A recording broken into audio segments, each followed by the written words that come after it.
America. I'm Jon Favreau. I'm Dan Pfeiffer. Later in the pod, I chat with Congresswoman Rashida Tlaib about all kinds of stuff in the news.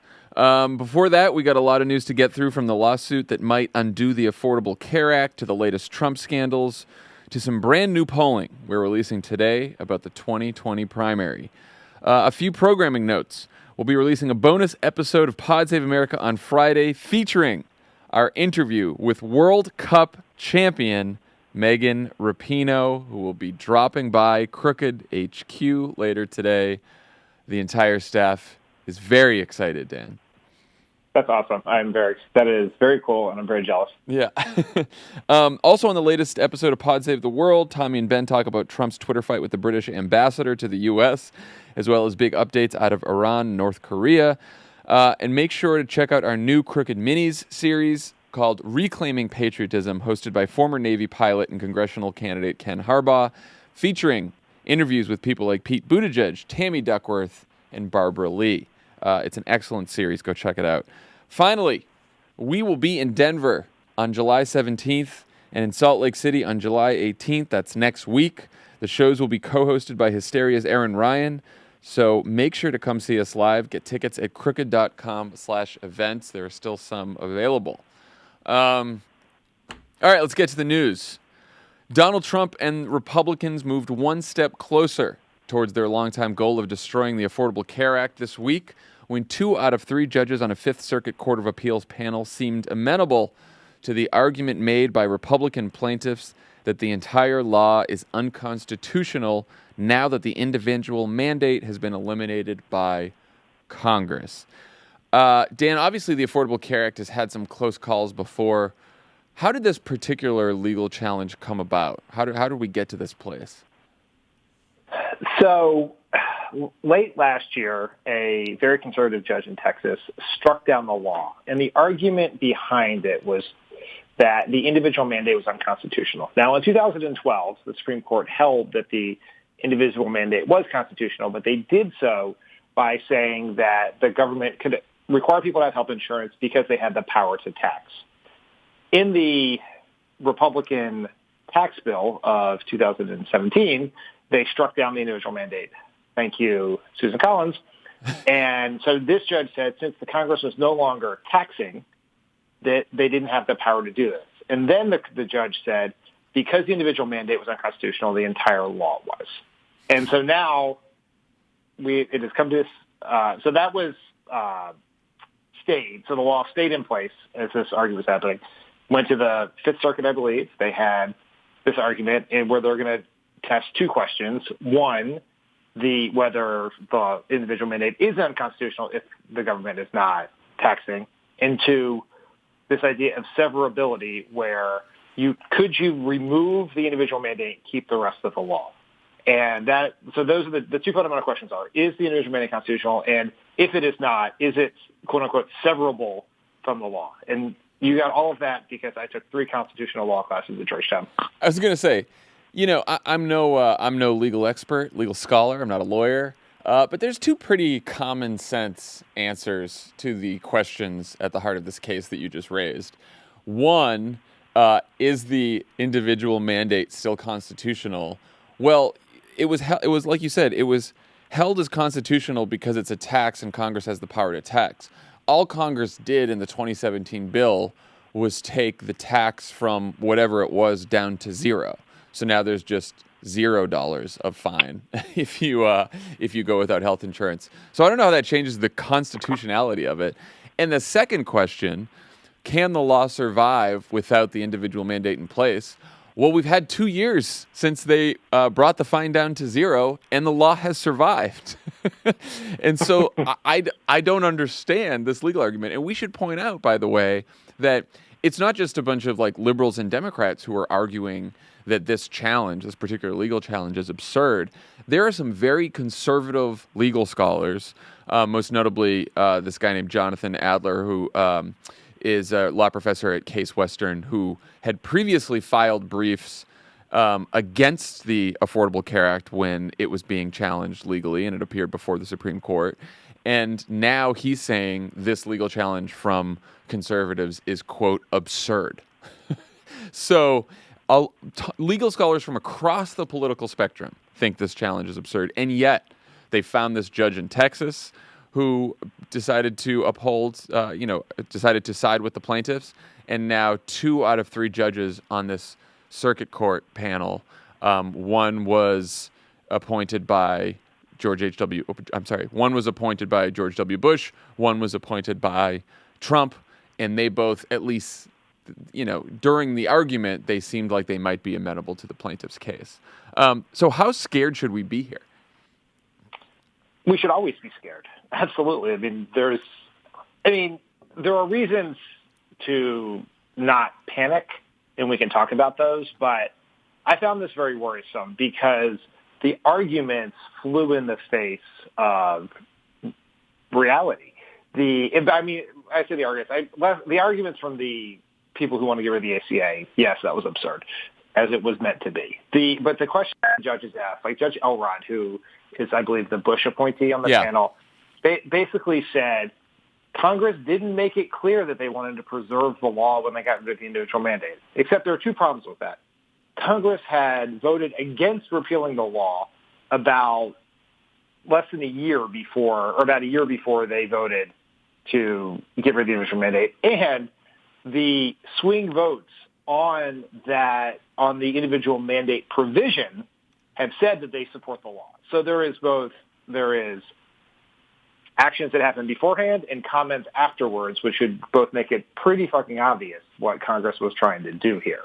Yeah. And so that part to me is very worrisome. It's seen from the questioning, right? And there are lots of caveats here, but it's seen from the questioning that the judges were looking for a pretext to overturn the law and send it to the Supreme Court.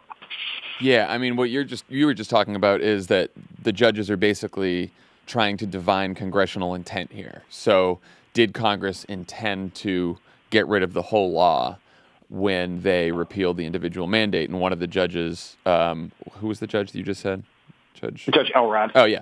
And so one of the judges, Judge Elrod, actually said, don't you think that maybe when Congress repealed the individual mandate that they said, aha, this is the silver bullet that will destroy Obamacare?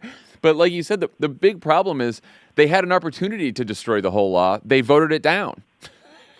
They didn't have the votes to destroy the whole law. They didn't want to. So it's absurd. It is completely absurd. So what are the reasons for optimism here? If, let's say what we think will happen happens and the Fifth Circuit basically sides with the judge in Texas on holding the whole law unconstitutional, what happens next? Well, the reasons for, I don't even want to say optimism, because optimism just feels like the wrong thing to offer people, but I say that because I have optimism when the public can do something to affect the outcome. Right. When you have a bunch of Federal Society born and bred judges in this circuit and the Supreme Court making decisions that are in line with the Republican Party policy and the wishes of the Republican donor class, then I am cynical. When the public has a chance to weigh in, then I am optimistic. Yeah. And in this case, there are reasons for it here. But the reasons, just to provide some context for this, is in 2012, when the Affordable Care Act had its Supreme Court hearing, the hearing went so poorly that everyone presumed the law was dead. It was just seen to be a disaster for the Obama administration, and the law was preserved. The other reason is that despite all the changes that have happened in the Supreme Court, the jamming through of people like Brett Kavanaugh, the stealing of the Merrick Garland seat, the 5 justices that ruled to preserve the Affordable Care Act in 2012 and 2015 are still on the court. Right.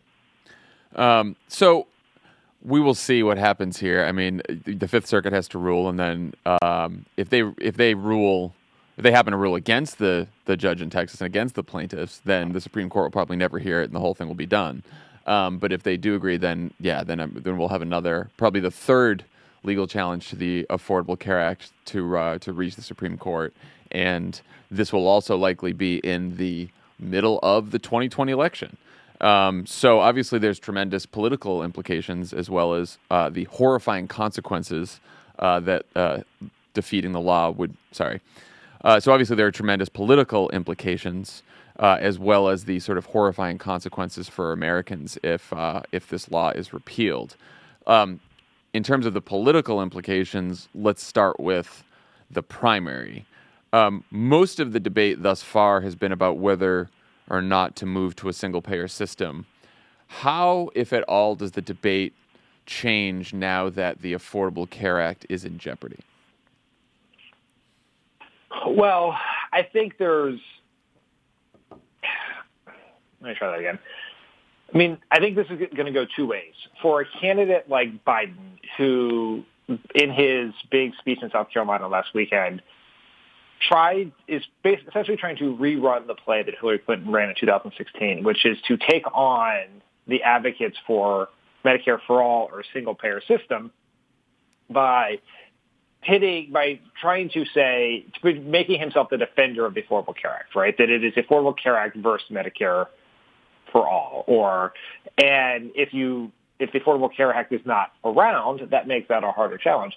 But I think the big question for Democrats will be, does the argument shift towards preserving the Affordable Care Act? The Affordable Care Act has almost been an afterthought in the healthcare conversations in this primary. It's all been about what comes next, and not so much about what is here now and how we protect it.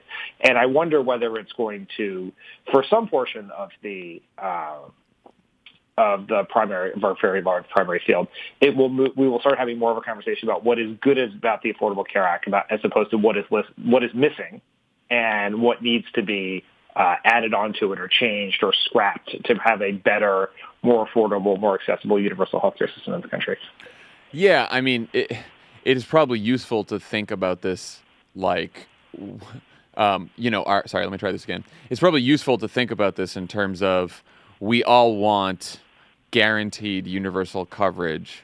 We all want affordable and quality coverage. And where does the Affordable Care Act fall short on those goals? And then how can we reach those goals? And that could mean, covering the people who still aren't covered, making sure that deductibles and copays and out-of-pocket expenses aren't as high as they still are for a lot of people.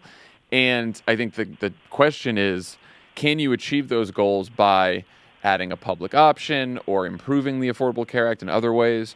Or is the only way to achieve those goals to finally move to a single-payer system, which would look very different than what we have right now even with the Affordable Care Act?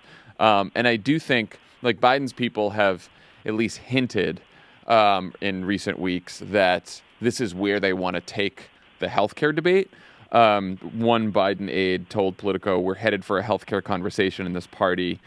I think he'll be talking about it more in the coming days. And then Biden himself in Charleston on Sunday said, quote, "On healthcare, we strongly disagree. I don't want to do away with Obamacare, start all over and trash it." What do you think about that argument? I don't love it for a whole host of reasons. Yeah. I think there is a legitimate policy debate about whether you build on top of the Affordable Care Act with Medicare for all, Medicare buy-in, public option, whatever. I'm sorry, let me try again. I think there's a legitimate policy discussion about whether you take the Affordable Care Act and you build onto it with a Medicare buy-in or a public option or something else, as opposed to, over a transition period, scrapping the entire system and building a new one that is single-payer based, like Bernie Sanders and Elizabeth Warren and others have advocated for. I think that is a legitimate policy debate. What I find uncomfortable about the Biden approach, which I think was also endemic to the Clinton approach in 2016, is it turns this into a proxy conversation about your love for Barack Obama, right? Are you going to stand with Barack Obama and be for the ACA, or are you going to be against Barack Obama and suffer the political consequences of being the other side of someone who has a 96% approval rate in the Democratic primary? The problem is Barack Obama himself is very clear-eyed, open, and honest that the Affordable Care Act is the beginning of a process to get us universal health care, and has talked about Medicare for all as an eventual goal, and supported a Medicare buy-in in 2010 when we were trying to pass the bill, and supported a public option, all those things. And so I think we should have a legitimate conversation about what the best policy is, and a frank conversation about the political ramifications for choosing one of those sides. Like, what are the political consequences, both in terms of the general election, and also for a president who was newly elected who's trying to enact that policy. Like that, this should not be some sort of ivory tower conversation. There's politics involved here, and that should be part of the conversation that happens. But I think it is an oversimplification of the process to say you're either with the ACA and Obama or you're with Medicare for all and against Obama, because I don't think that's how Barack Obama would come down on that issue. Yeah. No, I think I'm hoping there's a sort of robust policy debate about healthcare in this primary that doesn't sort of resort to, are you on the side of Obamacare or are you not? Because, look, I even think that, Ezra Klein wrote a good piece about this in Vox. Like, I think this debate about abolishing private insurance or not is a bit of a red herring in terms of what the real differences are between all the plans and the real heart of this debate is, which is about sort of financing this new system, right? Like in Bernie's bill that Warren and Harris and others are on and support, literally everything is free. Your doctor's visits are free. There's no co-payments. There's no out-of-pocket. Everything's covered. Every procedure's covered. But also, the government sort of sets prices and has to figure out, what is covered.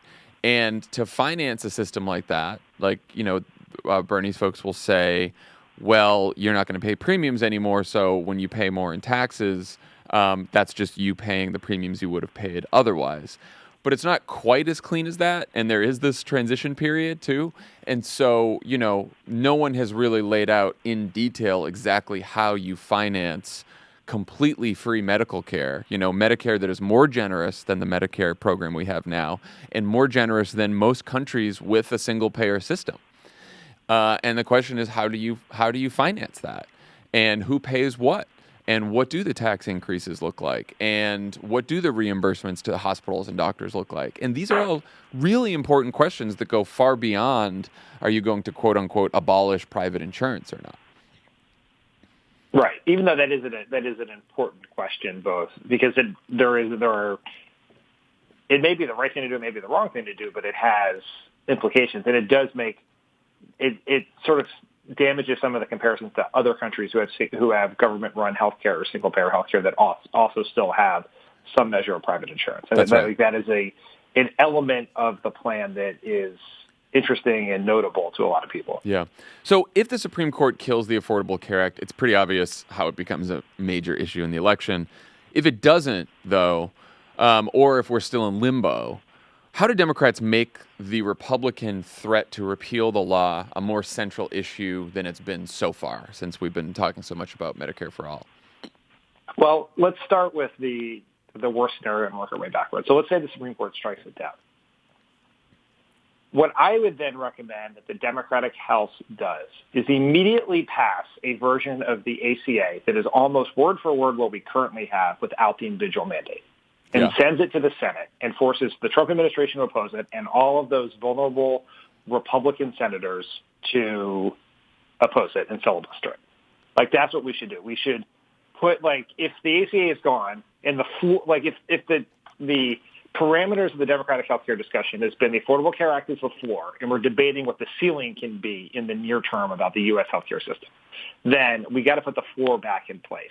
And so if we were able to do that, I think it would put tremendous pressure, put the ACA back on the table. It would reignite the conversations that were happening in 2018 that were so beneficial to Democrats about the future of the Affordable Care Act being on the line. The Affordable Care Act is popular, which is a weird thing for those of us who were around in the early days to say, but it is quite popular with a large swath of voters. And we can, that would be the recommendation. I worry that we would wrap ourselves around the axle about that with, should we do that? Should we make it ACA plus? Should we do the ACA plus something else? But just do the simplest thing that puts the ACA back on the table and puts pressure on Republicans to show that they are against all of the parts of the plan that are incredibly popular. Protection people with pre-existing conditions, preventive care, lifetime limits, caps on out-of-pocket costs, all the things that are incredibly important and popular, and make ourselves the advocate for that again and make it very clear who the opponents are. Yeah, well, especially, we need to highlight the very human stakes of what happens if this law is killed, which Republicans have advocated for a very long time. It's 20 million people who will lose their health insurance.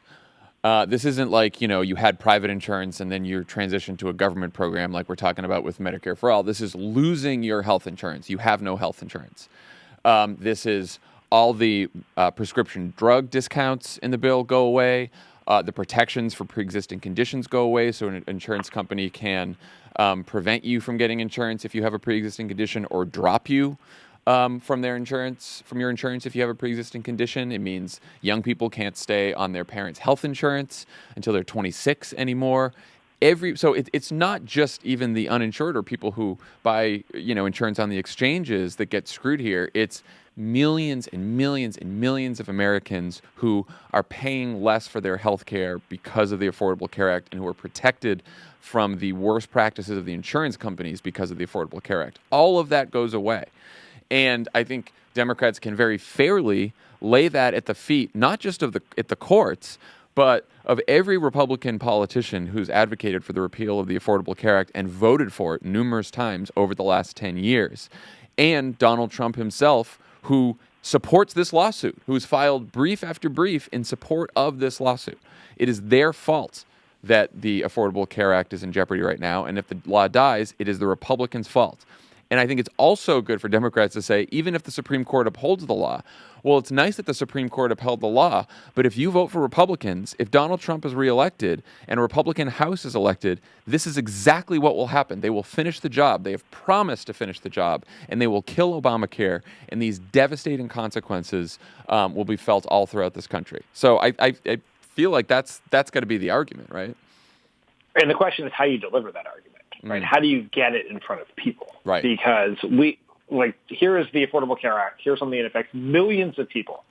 From a domestic policy perspective, it should be the single most important story in the land. And Donald Trump's social media summit/grievance gathering is going to get nearly as much coverage because that's just how the press works this day. Yeah. And I think, like everyone talks about, what are the lessons of 2018? What worked so well that helped us do so well in 2018? How can we replicate that for 2020?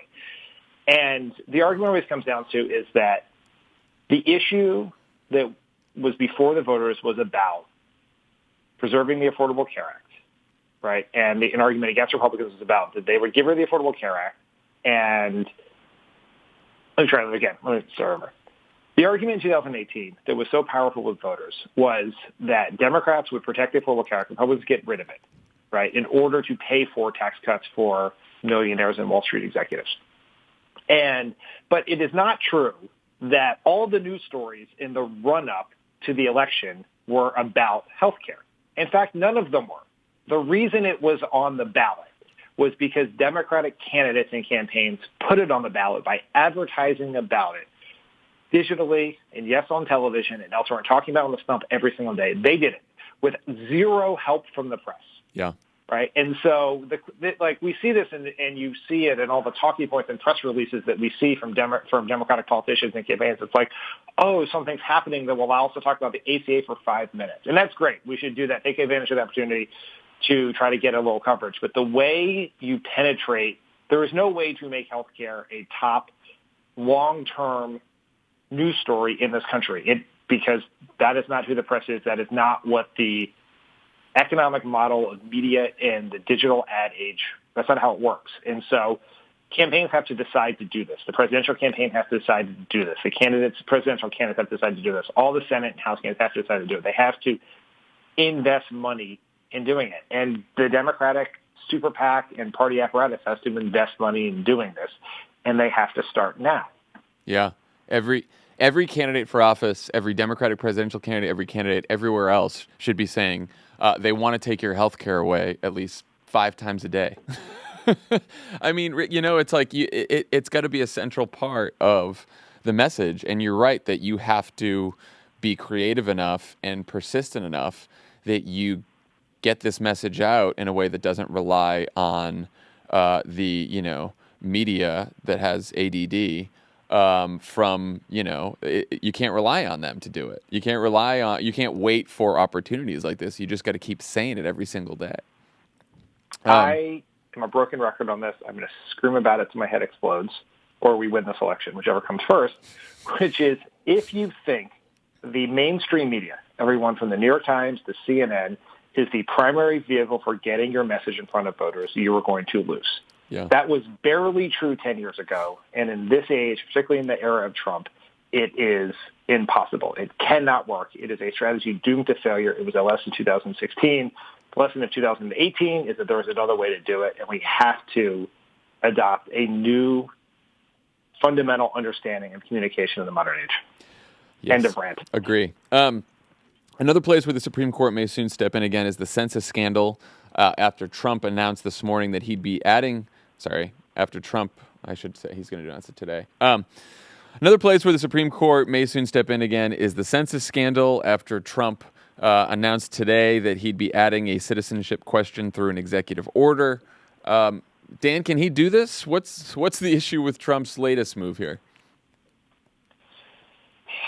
I mean, he can try, and there is something that ties the Affordable Care Act arguments, as absurd as they are, with what Trump is doing on the census, which prior to Trump, the general view among Republicans and conservatives was you could get the courts to do, or the Congress to do what you want, as long as you could come up with a reason that walked right up to the line, but did not cross it, of making people laugh out loud when they heard it, right? You had to have a basically close to but not absurd rationale for whatever your conservative policy goal was. Yeah. In the Trump administration, we are understanding that Republicans have no shame, have no dignity, so you just need any reason.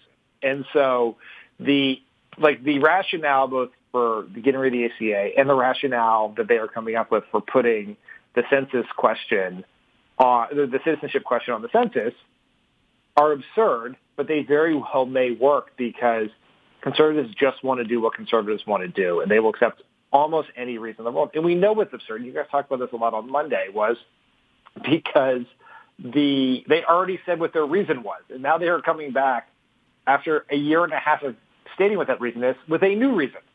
Yeah. And so it is so absurd that it should be laughed out of the Supreme Court, but I'm not confident it will be because I know who's on the Supreme Court. Yeah. And look, I mean, I don't want to say reason for optimism for all the reasons you said above, but the issue here is, while 5 justices said that Wilbur Ross and the Commerce Department have pretty wide latitude to add whatever question they want to add on the census, Roberts did hold that if you're going to ask whatever question you want, that still doesn't absolve you from having a very clear-cut rationale for adding that question and a paper trail for exactly how you arrived at that conclusion, right? So he thinks that's part of the law as well, that, Congress passed the Census Act and gave a lot of this power to the Department of Commerce to run the census, but Congress also said, if you're going to add a question or if you're going to make changes to the census, you need to detail exactly how you came to that conclusion over time. It's nearly impossible for the Trump administration to now come up with a new rationale and say, oh, actually, the entire time, this is exactly what we've been building towards, this brand new rationale. It's almost impossible to do that. It defies all logic. But like you said, that hasn't stopped the legal system from acting screwy before.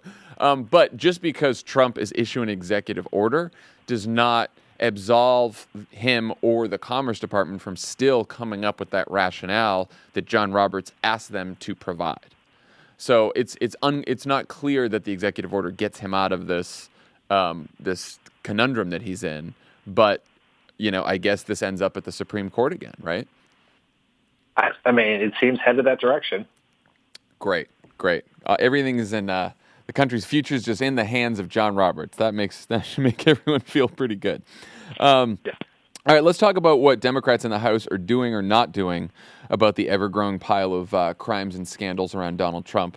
On Wednesday, the president's labor secretary, Alex-Acosta, defended his handling of a 2008 plea agreement he offered as a U.S. attorney to Jeffrey Epstein, a rich, politically connected investor who's now facing fresh charges of running a child sex trafficking operation. Under the deal, Epstein entered a guilty plea in state court and served only 13 months in jail. and was allowed to leave to work in an office during his trying 13-month stay in a jail. Acosta said he made the deal with Epstein because he didn't want to risk Epstein not going to jail at all, which he thought would have happened if he didn't make the deal. Congressional Democrats, including House Speaker Nancy Pelosi, are calling on Acosta to step down. But Pelosi also basically ruled out impeaching Acosta and said that accountability for Acosta is the president's problem and that it's, quote, his cabinet. This comes after Pelosi chose not to fight Republicans over the recent border bill, continues to resist impeachment, and said a few weeks ago that Congress had too many other things going on to investigate the recent rape allegation against Trump. Dan, let's start with the Acosta-Epstein drama. Who is Jeffrey Epstein, and why does this story have a political connection in the first place, aside from the link to Acosta that we just spoke about? Jeffrey Epstein is a shadowy rich guy. It's not clear how he got to be as rich as he claimed to be, or if he's even that rich. But he was very politically connected. He was close friends with Trump. In his papers that were released, he had 14 different numbers in his contacts for members of the Trump family, from Trump to his assistants to Melania to Trump's ex-wife to Ivanka. So very connected. Also very close with Bill Clinton. Claims to have been intimately involved in the idea for the Clinton Global Initiative. Has traveled with Clinton on a couple of times, met on his planes many years ago. So he's been in and around for a long time. And so the political connection is his connection to both Clinton and Trump, who do seem to have an amazing ability to be friends with some of the worst people in the world, which would be the one thing I think those two men have in common. Yes. And then the fact that his plea agreement was negotiated and signed off on by Alex Acosta, who's now Trump's labor secretary, has put that what would be an otherwise apolitical case right in the middle of American politics. Yeah. So why does Acosta still have a job right now? And what could the Democrats do about it? I mean, this guy, the more you look into this deal he gave this scumbag of a human being, the more enraged you get, right? Like the fact that this guy only served 13 months when there were, I think Acosta set aside, I think the number is 54 different charges in a federal indictment that had to do with sex trafficking of minors. I mean, it is truly disgusting stuff. And the fact that he only gets 13 months in jail, during which time he gets to leave to go to work, when you compare that to what, people who are convicted of very minor drug offenses, the prison time that they get in this having country. a now legal substance on their person. Right, exactly. Yeah, no shit. So when you compare how Epstein was treated to how most people in this country are treated, especially people of color, especially people who are involved in minor drug offenses, it's pretty sickening. And and also, by the way, we should note that a federal judge ruled the deal unlawful because Acosta did not notify the victims, Epstein's victims. And, Acosta gave all kinds of excuses for this yesterday, but a judge ruled that it was illegal. So how does this guy still have a job? Well, I want to go back a second to Nancy Pelosi saying that accountability for the cabinet is the president's responsibility. Right. That is not true. I am sympathetic to Nancy Pelosi on a lot of things. I think she was put in an impossible position on the border bill. Should we have a better bill? Yes. Could have been handled better? Yes. But all of the blame for that does not fall on her. A lot falls on Senator Schumer and a shitload of Senate Democrats who wanted to go home for the holidays. But on this one, she is wrong. Alex Acosta is the Secretary of Labor. The Secretary of Labor is responsible for human trafficking. I'm sorry, let me try again. Alex Acosta is Secretary of Labor. He is responsible for human trafficking policy within the administration. The idea that the person in charge of human trafficking policy gave a sweetheart deal to a politically connected billionaire who was accused of sex trafficking is something that the Congress should look at. Congressional oversight is not an option. It is a responsibility, not a privilege. It is something that they are supposed to do.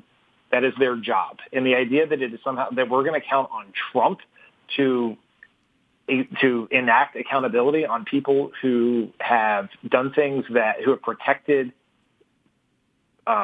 sexual predators is an absurd idea, and it is absolutely something that Congress should look at. Whether they could impeach him, and now we're not counting on the Senate to convict, but they should absolutely look into this deal and expose to the public what can be exposed. That is their job. That is the job we've had to do, and they should do it.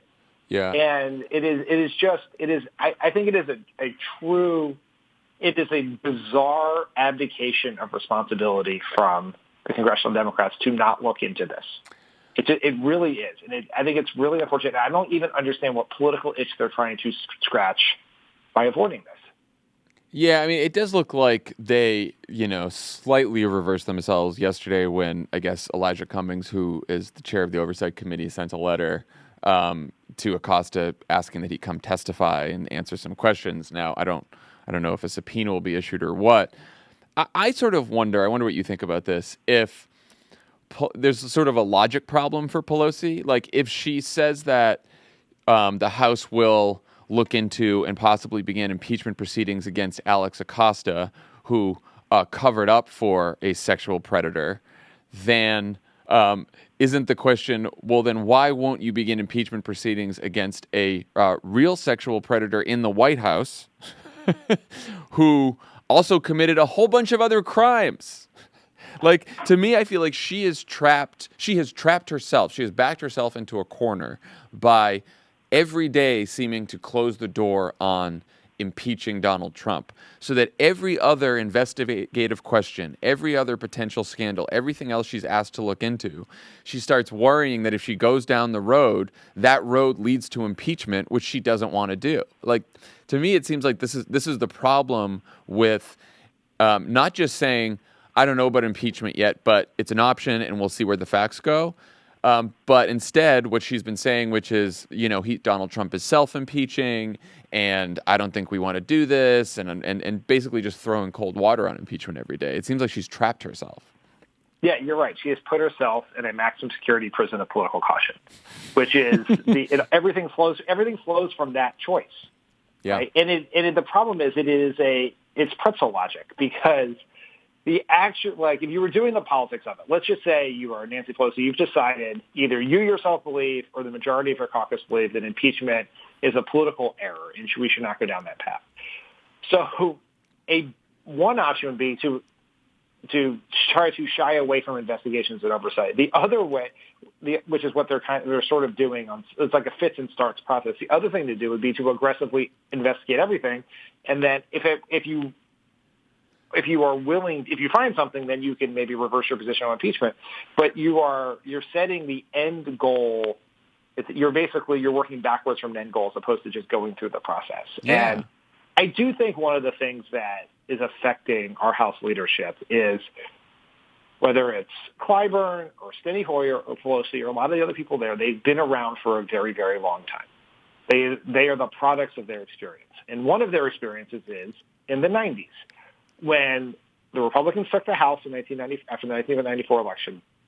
They investigated Bill Clinton like lunatics, like obsessive conspiracy-laden things, like to the point where it even seems ridiculous to tell this anecdote, but the person who had Elijah Cummings' job back then, Dan Burton, was convinced that Vince Foster, who was the deputy counsel in the White House, committed suicide. And Dan Burton was convinced that Vince Foster did not commit suicide. He was actually murdered. In order to prove his point, he once shot a gun into a watermelon as part of a hearing.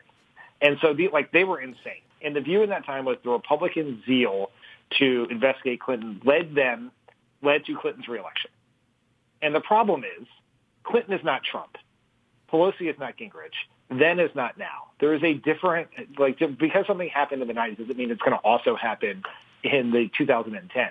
And so I think they are in some ways just, it is this caution born of a very unrelated experience that is keeping them from being as aggressive as they should be. And it causes them to miss the stakes of what is happening here. Yeah. And again, if you are spending every day shitting on the idea of impeachment, which Pelosi does every time she gets asked about it, as opposed to just, a sort of go slow strategy where she says who knows what might happen and where the facts may lead, The question remains, what are you doing all these investigations for? Why are we hearing from Mueller next week if there's no possibility of impeachment? Why do any investigations or oversight at all if it's not possible that what you uncover would lead you to impeach the president? And I think that's her, having it both ways, trying to appease the pro-impeachment crowd with some investigations, with sending a subpoena here, throwing out a letter there, but then appeasing the anti-impeachment crowd by saying, oh, we're not going to go there, we don't think it's politically wise, is a terrible strategy. It is a terrible strategy. Like, pick one, either go out there and say, we're not going to impeach this guy because the Senate's not going to convict him, and so therefore we're going to focus entirely on other shit. I don't know what it is. I guess passing fucking message bills that will die in the Senate. I guess that's the big strategy. We're going to focus on other shit, or at least leave open the fact that at the end of these investigations, you may impeach the president of the United States because he has committed these crimes and is surrounded by a bunch of other criminals and people who protect sexual predators and all the rest. I don't know, man. I'm really losing patience. I have tried to be very sympathetic to the position that Pelosi and the Democratic leadership is in. Because I do believe that Nancy Pelosi, in her heart, believes that Donald Trump should be impeached. And she is both making a political decision, which one I disagree with, but a political decision. But it is it's a rational, it's not an irrational political conclusion to make about impeachment. But also serving as a shield for her many members who are hesitant on impeachment or worry about the politics of it and are now able to say, well, Nancy Pelosi said we're not going to impeach, and so they don't have to suffer the wrath of the 85% of Democratic voters who want impeachment. Well, let me ask you about. So go ahead. I was just going to ask you about that because Brian and Beutler and I were sort of talking about this yesterday. Brian thinks if it was put to a vote right now, the House would vote. There would be enough votes to impeach, or at least to move forward with impeachment proceedings, and that Nancy Pelosi is basically actively whipping against this, or at least not providing the leadership that would bring over some of these moderate Democrats onto the side of impeachment, because Brian's argument is, look, if they were given a choice, maybe they're sort of skeptical of impeachment now, but if you're given the choice to stand with Jerry Nadler in launching an impeachment inquiry or standing with Trump and protecting him, then a majority of Democrats in the House would vote for the inquiry. Do you agree with that, or do you think that Nancy Pelosi is doing this because there are not enough votes and there are plenty of members who are just saying, absolutely not, I do not want to vote for even beginning impeachment proceedings? I think the reality is a little more nuanced in a couple of ways. One, I do not think she is whipping against impeachment. I have not heard anything to suggest that. It would be uncharacteristic of Nancy Pelosi's style to be whipping against impeachment. Second, she's certainly not making it easier for people to come for impeachment, right? So, that is also true. So she's not actively whipping, but she's certainly creating an environment where it's more challenging to come out for impeachment, particularly for committee chairs and members of her leadership team. I think Nancy Pelosi is right. Like, if there was a secret ballot, right, where no one had to put their name on their vote, I think impeachment would fail. Yeah. Because I think a lot of people, and I've talked to some of these newly elected freshman members, and this is very worrisome to them. Mm-hmm. They look at their district, many of them have polled it, and they think it is, as it currently stands, very unpopular. They depend on a large number of independent votes to get over the top. And so they're very worried about it. I think it's a battle they can win. And right now we're living in a world where you're getting the worst of all worlds, but they believe that. I think if Nancy Pelosi were to decide she was for impeachment and were to say, we're going to have a vote, it would pass. People would vote reluctantly. They wouldn't want to do it. But being on the 15% side of an 15% issue in your party is pretty close to impossible if a vote were to be called. Right. And so it's sort of, I don't think there's a whole bunch of people who secretly are for impeachment. I think there are a bunch of people who would be dragged to it by the base if they were forced to stand in the well of the House and pick one side or the other. Yeah. And Nancy Pelosi is protecting them from that outcome. For reasons. But having said all of that, I think we have been I have been sympathetic to the position they're in, even if I disagreed with their outcomes.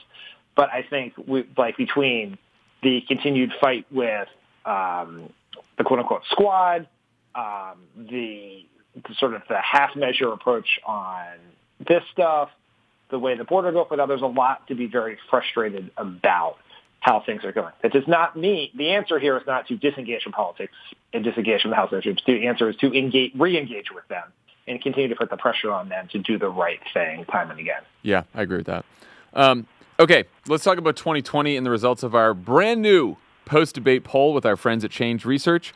We polled 1,261 voters in Iowa, New Hampshire, and South Carolina and found that a week after the first set of debates, Kamala Harris has gained quite a bit of support and Joe Biden has lost some.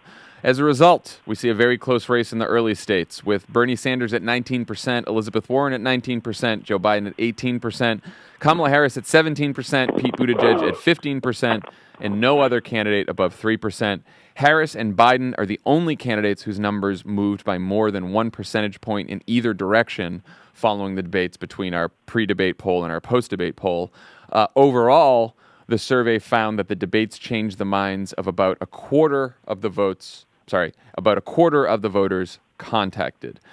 That is a tight race, Dan. Five-way race. That's all within the margin of error, basically, between 15% for Pete and 19% for Bernie and Warren. What'd you think of the results, and did anything stand out at you?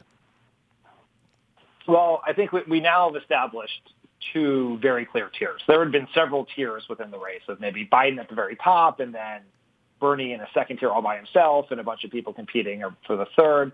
It is now there is a top tier and there's everyone else. And while there's still a lot of time left, the time is starting to run out for some of those candidates who aren't in that top group to get in that top group to have a real chance to make an impact in this race. So that's one. Two, Kamala Harris's debate performance was even more impactful than we thought it would be, both for her and for Biden. And that sets a stage for what's going to come in these next set of debates for the need for her, the need for her to maintain her new status, for Biden to recover from where he got, and for a whole bunch of candidates who probably now see the path to the top of the polls is to take a pretty big swing at someone. And so I think that's going to impact what happens on the stage. So, I mean, this is a incredibly tight race. It is interesting. And the last thing I'd say is it's very interesting how different the polling in the early states is in the national polls. Even though you see some of the trends in the national polling, it's what happened in the debate is even more impactful in the early states where people are more engaged and they have a context for understanding these candidates because they are there all the time. Yeah, and I think that the two big differences between national polls and I think some of these early state polls, especially our early state poll, is Bernie Sanders seems to be holding on to his support. I know that the poll shows him in first here, but his number did not change between our pre-debate poll and our post-debate poll, which is very interesting. He was at 19% in the pre-debate poll and wasn't in first place, and now he's tied for first with Warren. I mean, everything's within the margin of error here. So he does seem to have this. It's Bernie's not growing support, and none of these other polls are showing him sort of gaining any support, but he's not really, he probably lost a little bit since he got in the race, but he's not, it seems that he has a floor right now, at least in some of these early states, and that's sort of an interesting thing to watch. Is that enough? I don't know. It seems like you need to grow your support at this point. In this poll, it is enough. Yeah, at this poll, exactly, which is, it's an interesting thing, right? Like, the other candidates could start splitting the vote so much that as long as Bernie holds on to the, anywhere between 15 and 19% that he has in a lot of these polls, then who knows if that's enough? Maybe it is. The other thing is I think Pete Buttigieg, who in some of these national polls has either leveled off or sort of lost some support in the early states, especially in Iowa, is still doing really well. And so two things about this. The Bernie thing is very important because if he were to, there is movement among other candidates, and Bernie is rock solid. And there, as you said, there's a question of whether his floor is enough to win. But the sequence of the early states is very favorable to Bernie Sanders if he is able to hold on to that floor. We've seen other polls where he has dropped below his steady level in recent months, as Elizabeth Warren has gained or others have gained. But let's just take our poll because it's ours. And so if he stays there, Iowa, he almost won last time. He's incredibly strong in New Hampshire. And you knock those first two out, you're very great shape. So there has been, I think, a little bit of, like Bernie went from, I think, being overestimated, having his strength overestimated, to now being underestimated. And our poll sort of shows right where he is, which is a very, very legitimate contender for the nomination, particularly in a field where you have several strong contenders. And, there are other contenders, other people in this poll who are doing not well now, but show room for growth, and some of that growth could come at the expense of some of these other candidates, right? Yep. We're running out of free percentage points for people to get as candidates become more known. Yeah, I think. And go ahead. No, go ahead. No, I was going to say to you, the first point that you made about the poll, about how there's sort of two tiers now. The other point I thought was interesting from our poll is how difficult it is to sort of break out of that bottom tier, even if you've had a good debate performance. So let's take Julian Castro. He was a pleasant surprise in the debates to 23% of respondents, which was behind only Kamala Harris, who was at 26%. But while Harris's horse race numbers skyrocketed as a result of the debate, Castro is still at 1% support, and he's the second choice of only 2% more. So obviously his name ID is still very low. It was helped, and his favorability ratings were helped by the debate. But it didn't really, even though he had that moment and had this great debate, it didn't really change the horse race numbers for him all that much. And he's the one who had, in the lower tier, who had a really good debate. I'd say Cory Booker did too, and his numbers didn't really change. So sort of shows the challenge of breaking out of that bottom tier. It'll be interesting if we ever get to a point where the debate stage is narrowed, right? Yeah. And I was thinking that was going to happen in September when the third debate happens and the DNC requirements go up. But we've seen a number of candidates who were in danger of not making that stage either get there or come very close to get there. Castro announced, I believe, the other day that he got the 130,000 online or grassroots donors. Andrew Yang was incredibly close to that number a few weeks ago, so I imagine he crossed it. Even the problem is your good performance is diluted by being one of 20. Yeah. Right. Yeah. And particularly if you are less known, you've been less in the mindset. As people, there's a handful of very well-known candidates, and coming into this race, right? Like Biden had 100% name ID, Bernie Sanders had 100% name ID, Elizabeth Warren, very well-known, been on the national scene for a long time. Kamala Harris, newer to the national scene, but came into this race with a big boost of momentum, was someone who was talked about. If you read about her as she announced, you're like, oh, this is someone who could definitely be president. Mayor Pete put himself onto that list by dint of an incredibly successful communication strategy and an appealing message. The other candidates have been unable to do that. Even some who are like Booker or Klobuchar, who have some knowledge. So I think it's very hard when there are 20 people for people to I think when the average people who are interested in this process are thinking about it, you can't think about all 20 people, right? So you're kind of narrowing it to a list, and getting into that list of conversation is very challenging, even with the debate force. It may be easier if there are only 10 of you on stage, right? And if it had been one debate and Castro had had his huge moment on that one debate, and it hadn't been overshadowed the next day by Kamala Harris and Biden's exchange, maybe it would have meant more. Being on the first debate was probably disadvantage to a lot of people who are trying to break out. Yeah. The one other thing I thought was interesting from the poll, Democratic voters favor the more progressive position on other top debate issues. Voters would abolish private insurance, 58% to 23%. Voters want a government health plan to cover undocumented immigrants, 54% to 24%. And voters favor decriminalizing unauthorized border crossings, 75 to 13%. Now, I was not surprised that obviously Democrats are probably going to favor the more progressive position, but I was surprised at the margins. Were you? Because those are some pretty big margins for favoring those positions that, we have all talked about are pretty lefty. Yeah, no, I was, like you, I was not surprised that the more progressive position won out, but I was surprised by the margin, particularly on the decriminalizing the border, just because that is a newer issue. Yeah. We've been talking about private insurance for a long time. The conversation around health care for undocumented people has been around for a long time. It also is it's easy to understand, right? Like on its face, what it means. The decriminalizing the border one is much more. It's newer. It really had not been discussed in the national conversation until Julian Castro put it in the national conversation.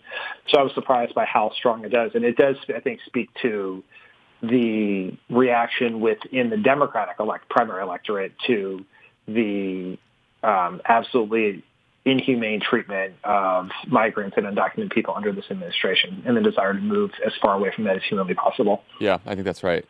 One last point in our poll before we move on. We asked what issues you wanted to hear more about, and then we asked a question: do you think that the DNC should hold a climate change only debate?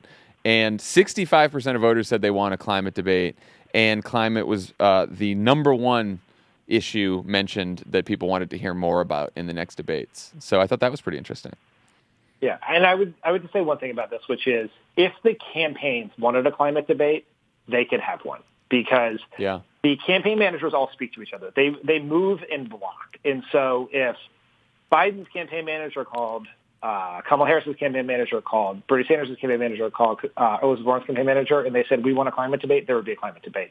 In 2008, David Plouffe, our campaign manager, talked to Patty Doyle, Clinton's campaign manager, talked to folks at Edwards' campaign. Whenever there was a question about a new debate or a new forum, and to sort of move en masse together because we determined what happened. And so the campaigns could make a climate debate happen tomorrow if they wanted to. And so I think as activists are looking for places to pressure, it's not just the DNC, it's the campaigns themselves.